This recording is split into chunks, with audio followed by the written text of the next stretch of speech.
to the last session and last talk.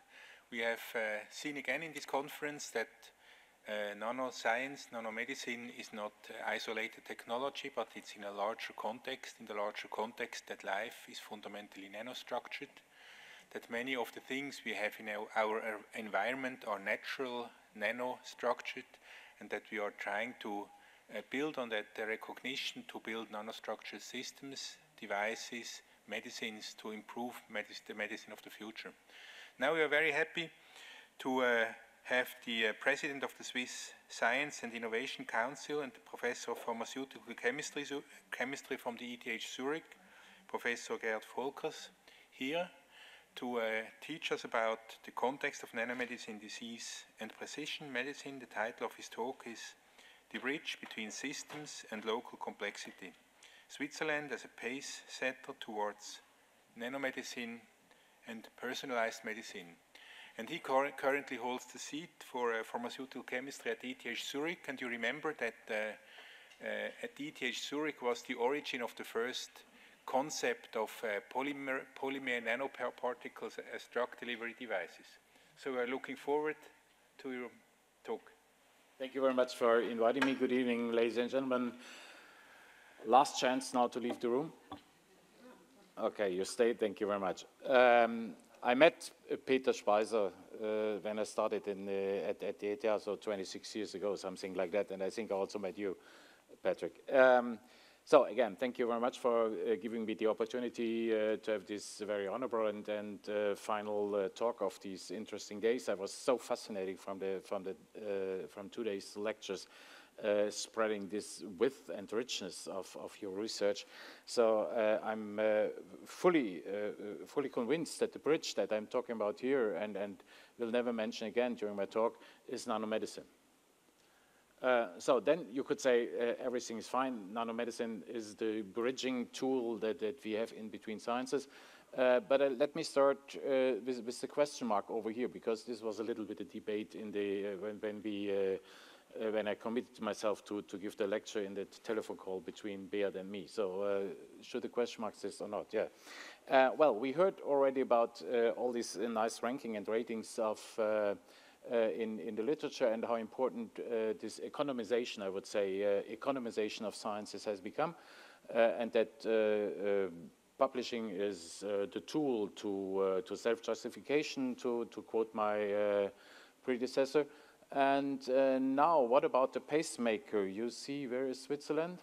Oh, these are the United States. This is not Switzerland. Switzerland is down here.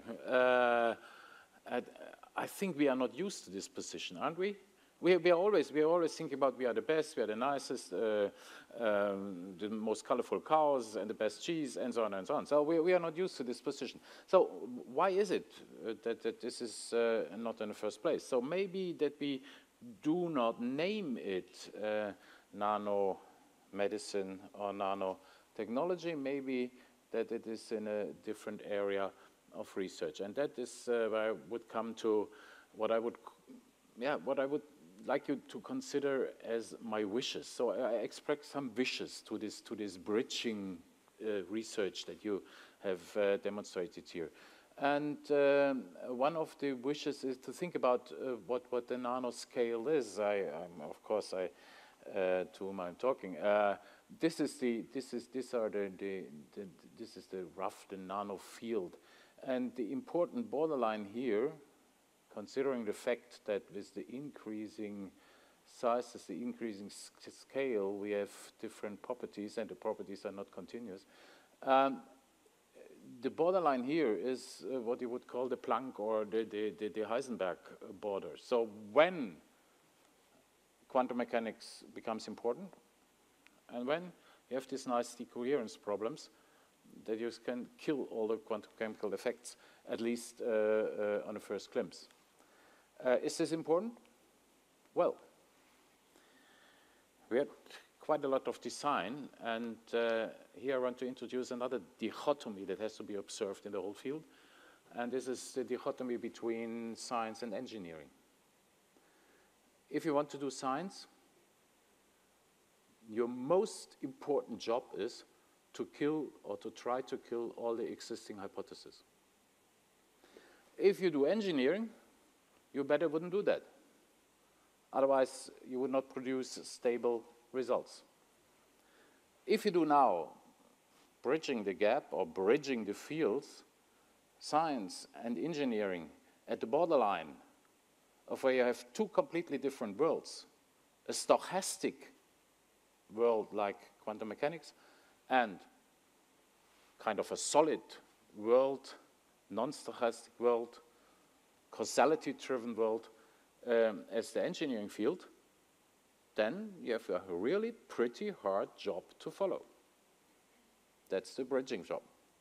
And I'm fascinating to hear that we have processes, obviously, to deal with that. This was the first description of structure-activity relationships, Crumb, Brown, and Fazer, 1868. This looks like Schrödinger equation, I know, and you all know the problems. It's absolutely correct. The small difficulties lie in making the translation, of the symbols to kind of reality. And that's the same in the drug design field. This is what we published in 2014. This is one of the manifest problems of doing the design. It's establishing relevance relation. Of course, it's no question that you can take canonical observables, or you can use first principles to explain, let's say, literature or hermeneutic linguistics or psychology or social sciences, which is very often done. But you have to establish the relevance relation. You have to make it clear that your observations, your calculations, your engineering is relevant to the topic that you are looking at, that you are developing. So relevance relation to bridge the gap or to bridge the fields from the stochastic world to the world of causality is important. What makes it different? What makes it difficult? First statement is the perspective of order is very often depending on your position. There's a wonderful solution for that. If you like to read literature, you can look at the Principe of Machiavelli. What does it mean? Il principe. Principe means the origin, das Prinzip, the first point. So it's the origin point, also in mathematics, the origin point of the perspective. And the origin point of the perspective is the one and only point where you can see a certain scenery. And if this scenery is your personal order, it's your perspective from the principal point of what you see and what you establish as your truth. To see a different perspective means to move out of the origin point. By the way, Machiavelli never did it. That's why he kept his job. So moving away from the origin point or changing the perspective is essential for bridging in between fields or doing interdisciplinarity or how you would ever call it. That's, by the way, the confusing part is the translational problem between two worlds, Apple and Microsoft. I had to deliver PowerPoints. That's a normal situation in modern biology. So I simply took up parts of functional genomics. So what you do is you have a protein. You have related these proteins to praise by linkers. You have green fluorescent protein. We just heard it. This is a big body. I mean, it's 236 amino acids, or roughly 240 amino acids. So that's quite an energy to move, or energy is needed. Then what you measure is either light or Gibbs energy, or the Gibbs energy of the bait, and you translate it by counting methods to kind of matrices or numbers. Then you ask a data bank, you do modeling, and then you come up with the hypothesis. These different translation steps are in between completely different fields. Here you have already hypothesis in the data bank, here in the modeling data bank. Here you have proprietary counting methodology. And here you have quite a lot of assumption, like that you can cover the second law of thermodynamics, which in fact is not a law. It's an observation. So we do not really understand what entropy does. But here, you assume that you can control it by adding large measuring elements to the interest of your, or to the object of your interest. So that is what we have to, in principle, to have to overcome. Design, now from the engineering perspective, very often is creating local order. Again, remember, it's a question of where you stand in the system. So local order, designing a drug, is establishing local order. And very often we make or we have the experience that the drug that we have so carefully designed by understanding all the first principles is dying in the praxis. That's one of the typical example, how to design it. You can do it extremely precise using first principle, counting every atom, seeing every electron or whatever you want to see, and very often it does not work. So clever people came to the idea, we can fight this by numbers, by statistics. Doing very many experiments in a short time to cover the uncertainties. What happened? The idea is pretty old. It's one of my favorite books, 1726, Gulliver's Travels. You all know it. You probably have not jumped to the chapter 3, which has been forbidden for a long time because this was a description of the Leiden Academy during the Enlightenment. And so Gulliver meets some professors, and this is one of the professors, a mathematician, and he has developed a machine that is writing every romance, every novel, every piece of text based on a combinatorial design. These young guys here with the red caps, today we call them PhD students, operating the machine, which is, has little cubes, 40 by 40 cubes with parts of sentences, syllables, and letters. So whenever you move the machine, you end up with a new sentence, and then the professor is reading the sentence and writing it down in the huge books. And he's claiming that by this methodology, he can write every book in a combinatorial language that has been written up to now and will be written in the future. This is mathematically absolutely correct and non-informative. You cannot use the results, and you cannot end up it. In a second chapter, Gulliver writes that this scientist is writing a proposal to the king and said, if I had only 500 machines and 5,000 PhD students, I could do it much faster. This might be familiar to you. This combinatorial design looks a little bit stupid. Has it been dying out since the last 300 years? No. This is one of my colleagues, Journal of Clinical Investment, 2009. It's called Combinatorial Modular Design. It's very often done in industry, very often done in academia. Now, even much more interesting because you come up with all these very tiny, cheap robotics in the lab that you can perfectly compute with data banks, perfectly compute with a computer, and you can hunt for thousands, millions of single compounds. Do we have the new therapeutics for cancer? Not that amount that we wanted to have. So obviously, these things did not really work. So what we end up is with Ehrum's law.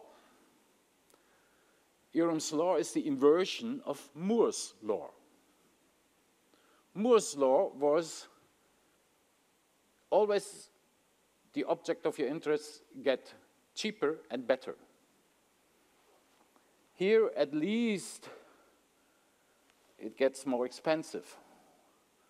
So when we invested in 1950, this amount for a new therapeutical entity, now we are over the borderline of 1 billion. And this is a continuous decrease. nicely published March 2012. So the question is, should you proceed with these technologies or with this kind of shortcut local order establishment, or as philosophers would say, writing our own ontologies of how the life looks like. Let me shortly finish with this idea in the last 2 slides. I have time enough. This is the offer that the new industry gives us. Microsoft sends around the slides for professors like me and asks them to integrate that in the normal student talks. I do integrate that, not in the student talks or in a different way. So they suggest the approach to solving cancer is debug the system. This is completely correct. But it looks like Gulliver's Travels, so you cannot use the answer for anything reasonable. But this has consequences, and this has consequences for Swiss economy, coming back to the pacemakership. While we need urgently new routes to treatments, new ideas how to create new treatments, and we saw them in the last 2 days, we expect disruption. And we expect disruption by rethinking health or disease, and by a technology called deep learning, or artificial intelligence, or machine learning. The companies do not like artificial intelligence because it's somehow ethically low. But deep learning or machine learning, that's interesting. How are these algorithms trained, deep learning algorithms? They are trained Darwinistically, which means you are not able to explain afterwards why the algorithm came to a better result. Then, in principle, coming back to my dichotomy, if you're doing science, you should not be allowed to publish this, because you are not knowing what you are doing. When I started with protein crystallography, I had even to publish the size of my CPU, the system, the number of hours, the temperature of the computer, the cleanliness of the room, or whatever. So in JBC, that you could clearly follow that. If you use deep learning technology to solve a problem, you are in principle not exactly knowing what you're doing. So the algorithm surprises you with a solution. I mean, that is your aim. You want to have a solution. So deep learning will be completely disruptive, and at the very moment a deep learning algorithm has come up with a solution for a cancer treatment, I do not know what Roche and Novartis are going to do, if they are going to exist. And what we hear from the northern part of California is, we have decided, after we have solved this autonomous driving problem, not really, we have decided to get interested in cancer research. And they will do it data-driven, statistically, with deep learning systems. And they will come up with a solution that we cannot anymore interpret. We can accept it. We can accept it because there is no counter-argument against it. So the question then is, again, what is the science part? What is the engineering part? Do we need to come to a complete new perspective, to complete new solutions that we cannot separate in between science and engineering? Is this an overlap? And then we are back again, elegantly back to nanomedicine. That is what I see, and that is where my hope lies, what I saw this afternoon, that nanomedicine has a big problem in this science and engineering part, but is forced to overcome it and to rethink it probably. Okay, so I think that was a hard afternoon for you. Thank you again for staying with me. This is a Necker cube system and it always reminds me that I should rethink my perspective. Thank you very much for listening.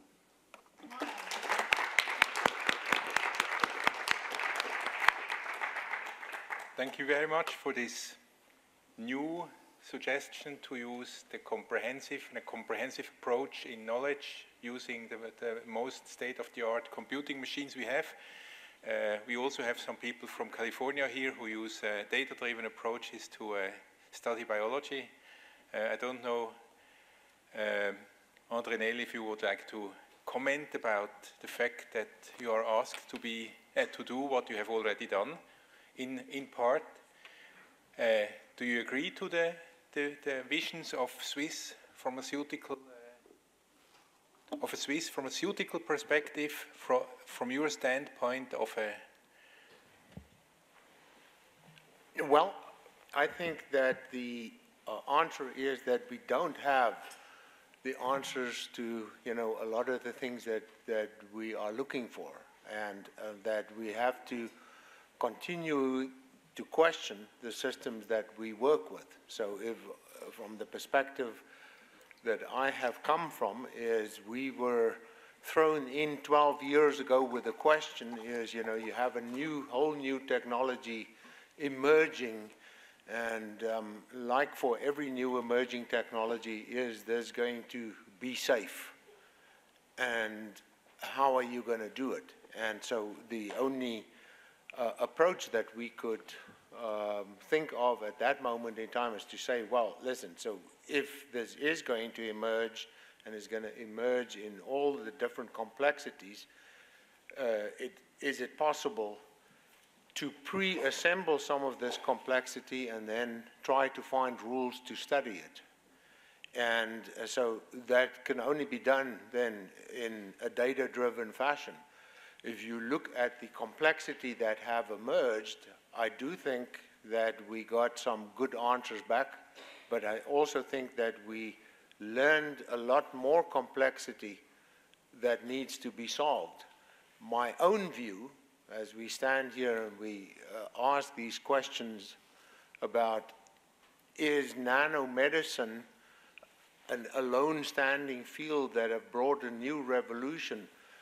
I would answer that it is part of a process of a whole series of emerging technologies that are converging, and that the 10-year time period that we have observed is a 10-year time period where we've learned a lot, but we've also seen how fast it is moving in that time period, to the point that if you look at national trends now, if you look at the amount of time that is spent on saying we still have to fund things such as nanotechnology and nanomedicine, that opportunity is rapidly disappearing because the field was so enabling in and of itself that it moved to the next generation where nano became nano-enabled, which became emerging technologies. I think that what we've also experienced in this time frame is to see that we are entering a world in which the rate of knowledge change is coming so fast that what we have just experienced is more what the future is going to look like. And are you going to get the answers out of deep thinking, or are you going to get the answers back out of original thinking, which always comes down to you solve big and grand challenges, is something that I think we are experiencing at a different part of our world, namely what is happening in the socio-political climate around the world now, where there's suddenly big questions that is coming out that goes against all this new knowledge and data-driven. And I think that we will come to an equilibrium as we move on with this complexity. Okay, thanks. Professor Volkers, you have proposed to use deep learning to advance in medicine. Now, Google has shown that if you feed a learning machine with 1 million cat faces long enough, you start seeing cat faces everywhere. Now, should FDA accept machine learning-based cat faces seen in some data or in some products in your view? I think this was one of the first attempts to find out what a cat is. The fact is that we are still at the beginning, so we cannot envision what comes up, because we have one limitation as humans, that maybe that our brain is too small, physically too small, to handle algorithms, not programs, algorithms of a certain size. Machines are less limited, or maybe even non-limited. So we can construct much larger algorithms for complex problems than the algorithms that we would be able to handle with our human brains. And that would enable machines, I would even say that would enable machines to think. We have not a proper definition what thinking means. That would enable machines to think and to solve much more sophisticated problems than just identifying cats and assigning every other face to a cat face. I agree, that is not even to think about for the authorities. But this is actually not a problem. And you see the skills or the competences of these algorithms is you simply do it on your computer and you ask where your computer finds your face in all the 27,000 holiday pictures that you shot with your iPhone, and you will be surprised how good these algorithms are in this primitive identification of identity. And now imagine that the computer is going to ask the why questions that normally we scientists are going to ask. I think that the future computers will not only help us, they will ask why, the why question, not the how questions, the why question. And then we are entering a very interesting sociological problem. So are we sick, or are we diseased, or are we ill because the algorithm has detected the illness, or are we ill because we have a Netflix system, which is a human-computer hybrid system to identify individuals, or do we still need to talk to a physician? Let's see. I'm going to be retired, unfortunately. So, but questions from the audience? Yes, please. Thank you, Gerd, for this very... Push the button, please. Yeah, that's good. Thank you for this very stimulating presentation you did.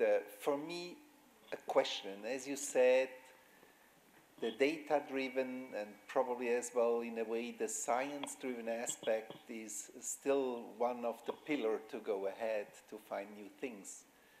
Nevertheless, there are other aspects important to drive science, to drive innovation, like, for example, emotion, or other aspects, curiosity in all these aspects. How would you put these aspects into research?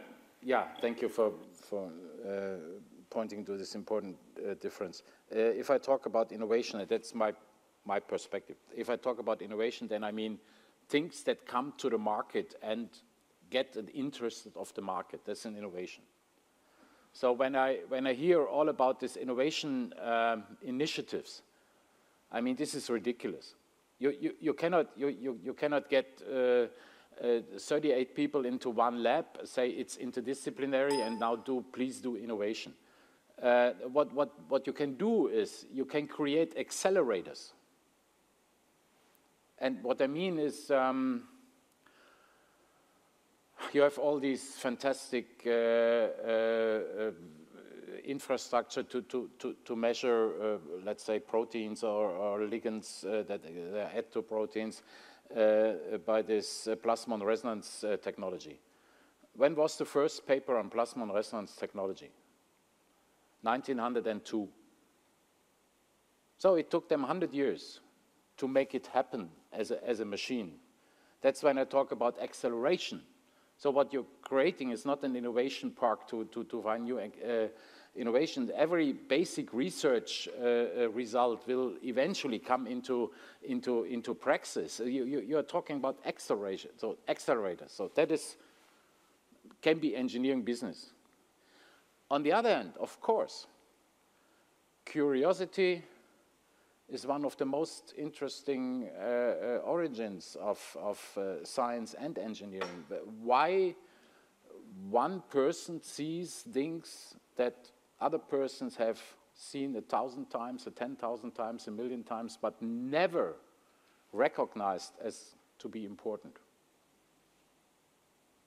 That is still an unsolved question, but I tell you, my expectation with these deep learning systems is that they probably will adopt the same ability to do that, or a similar ability to do that. So I'm not sure whether this kind of curiosity will remain a human property and cannot be replaced by machine skills or machine abilities.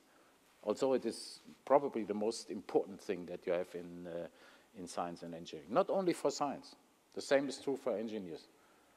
If they want to construct things, that is curiosity. Let's ask a last question, please, a short one. What's the time? Yeah, that would be a short question. Okay, thank you very much. Thank you very much for inviting me. I'm not...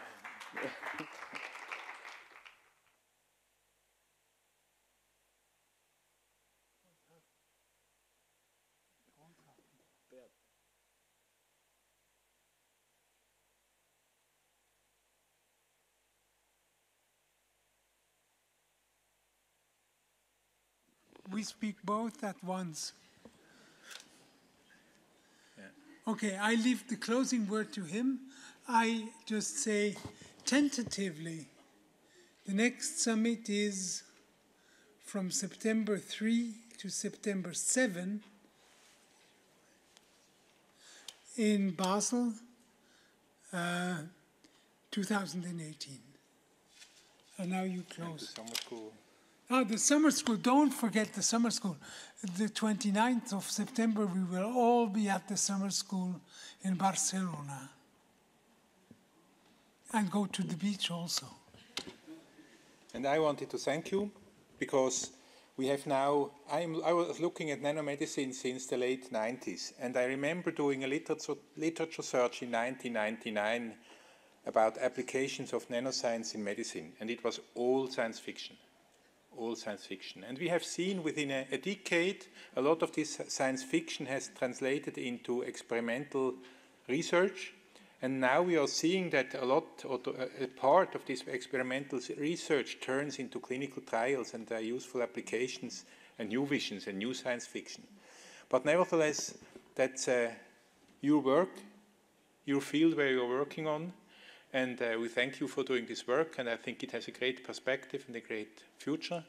And I hope that we will kind of continue to collaborate in this familiar fashion as a family of the nanoscience to achieve advances to the benefit of our patients. And we will not forget the poverty diseases and those societies that don't have the means to pay as much as we could. Thank you. See you in a year.